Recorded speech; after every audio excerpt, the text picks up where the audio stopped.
Con la aceptación de la reciente salida de la MacBook Neo y cómo está en boca de todos, me dio por indagar en internet y buscar más del tema. Y después de una larga y rigurosa investigación de como 3 minutos, me encontré con una imagen muy particular. Una imagen del primer Mac de Apple, o bueno, de los primeros computadores de Apple. Entonces me dieron ganas de hablar de esto hoy con ustedes. Digo, realmente no tiene nada que ver una cosa con la otra, pero oye, me dio curiosidad este tema. Así que para empezar esta historia, hay que hablar un poco sobre las Apples, Lisa y Xerox. Eso sí, solo las mencionaré por encima y no entraré en profundidad. Solo contaré lo más destacado, así como también mencionar un poco los precios y así hasta llegar a la protagonista de este video. Empecemos en el año de 1976. El primer computador de Apple fue el Apple I, diseñado por Steve Wozniak, este siendo cofundador de Apple. Se estima que Steve Jobs y Steve Wozniak lograron vender alrededor de 200 computadoras en menos de un año, en Palo Alto, California, tras mostrar el primer prototipo en el Homebrew Computer Club y saliendo al mercado con un precio de $666.66, que ajustando el precio actual serían más o menos unos $3,800. Ahora vamos con el Apple II, lanzado en 1977. Fue fabricado de manera masiva, diseñado con el fin de que pareciese más un electrodoméstico. Creo que no exagero al decir que el Apple II resultó innovador por su diseño y simplicidad, ya que se podía acceder al interior de la máquina de una manera muy sencilla. En cuanto a la potencia, contaba con un microprocesador 6502 de MOS Technology, funcionando a 1 MHz, con 12 KB de ROM y desde 4 KB hasta 48 KB de RAM. Esto último gracias a 8 slots de expansión que contenía. Salió con un precio de $1,298 para la versión de 4 KB, que ajustando el precio actual serían alrededor de $6,999. Al ver el éxito del Apple II, Apple decidió lanzar al mercado el nuevo computador, el Apple III. Sin embargo, terminó siendo el primer fracaso comercial. Dotada con un microprocesador de 8 bits Cinertec 6502A a 2 MHz, el doble de la velocidad del Apple II, y con 128 KB de memoria RAM. Alguna de las razones del fracaso del Apple III fue que Steve Jobs no quería que se utilizara para jugar, como se podía con la anterior, la Apple II, sino que fuese más relacionado con los negocios. Y el principal inconveniente fue el pésimo sistema de refrigeración que integraron, pues el diseño interno no permitía el suficiente espacio para que los componentes se ventilaran. Junto con esto, Steve Jobs no quería poner ventiladores dentro porque supuestamente hacían demasiado ruido, por lo que al tener un espacio reducido y nula ventilación en las placas y circuitos, resultó en sobrecalentamiento, ya que al encenderlo y trabajar, los chips se calentaban tanto al punto de moverse de sus ranuras y en ese momento todo fallaba.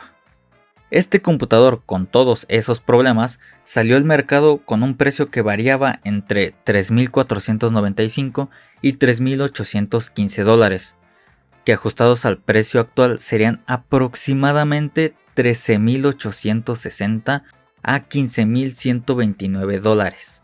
Y con la aparición del IBM PC 5150, lanzado en el 1981, mandó a la quiebra al Apple III.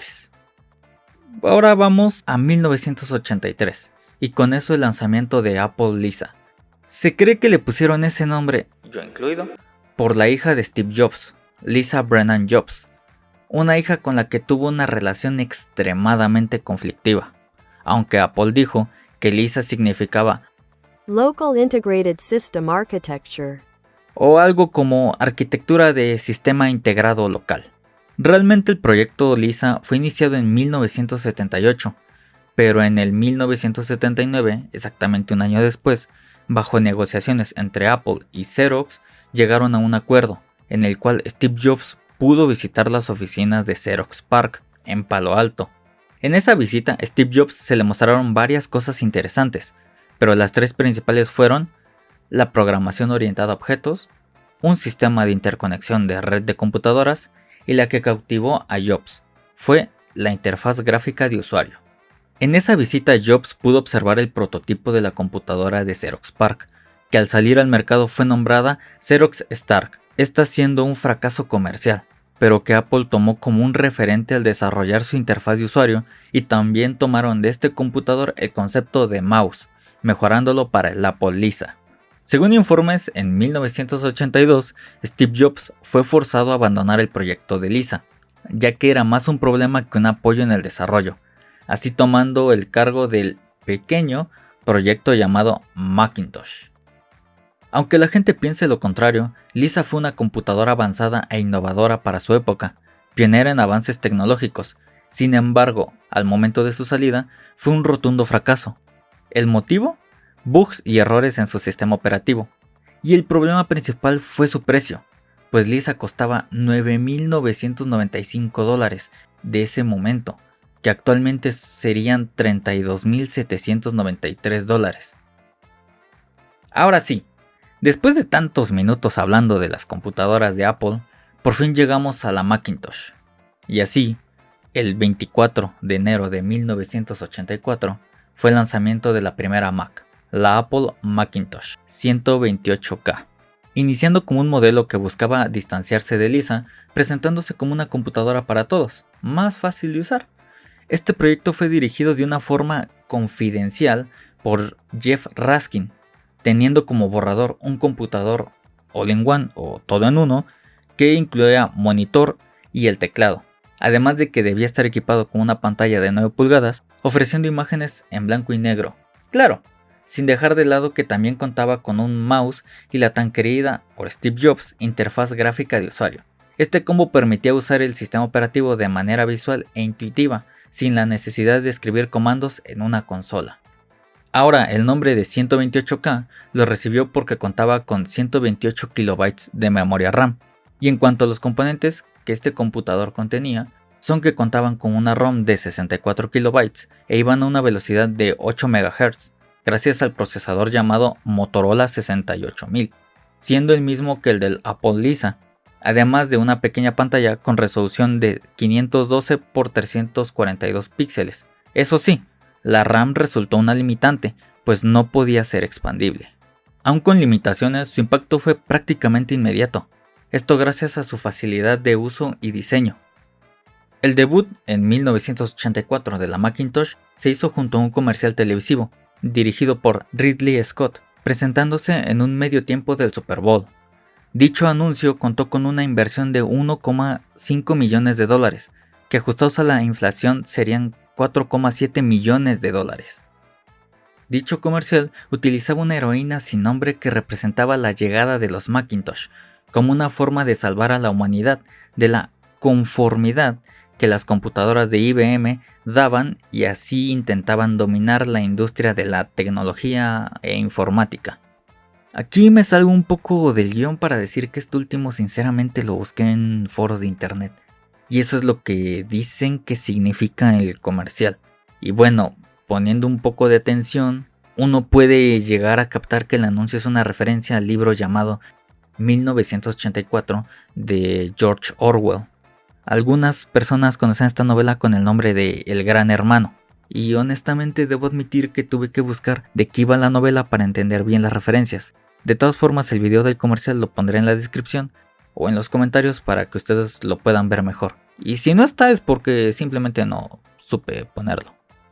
Y bueno, más o menos 50 días después del comercial, el Macintosh salió al mercado con dos software integrados. El MacPaint, que fue el primer editor de gráficos de trama, servía para crear dibujos, permitiendo cortar y pegar imágenes en el MacWrite, y este último fue el procesador de textos desarrollado por Apple. En pocas palabras, eran el Word y el Paint de la época. Aún en el 84, Apple decidió lanzar una Macintosh con 512 KB de RAM, y tiempo después una versión Plus que contaba con 1 MB de RAM, y alrededor de 3 años después salió la Macintosh 2. Y aunque todo parecía salir muy bien, no fue un éxito en ventas, pero eso sí, se convirtió en un icono de la industria y revolucionó el sector de la informática. Y si tenías la duda, salió al mercado con el precio de $2,495, unos $7,847 actuales. Al final esta computadora cambió la forma en cómo las personas percibían la tecnología, pasando por obstáculos, como Steve Jobs, marcando un antes y un después, tanto que hasta el día de hoy se percibe el impacto que dejó en la marca de la manzana. Y ya nomás pongo esto como un relleno final, porque pues honestamente es curioso cómo salió la idea de este video, ¿no? Yo solo andaba viendo videos y me salió un anuncio de la nueva MacBook Neo y buscando en la página de Apple, que no sé ni por qué, si ni me alcanza la verdad. Me encontré con el meme que pues, puse al inicio. Como sea, si te quedaste hasta este punto del video y te entretuvo un poco, púchale a like, suscríbete, ayudas más de lo que crees. Y bueno, yo soy Dilush y te veo en otra ocasión.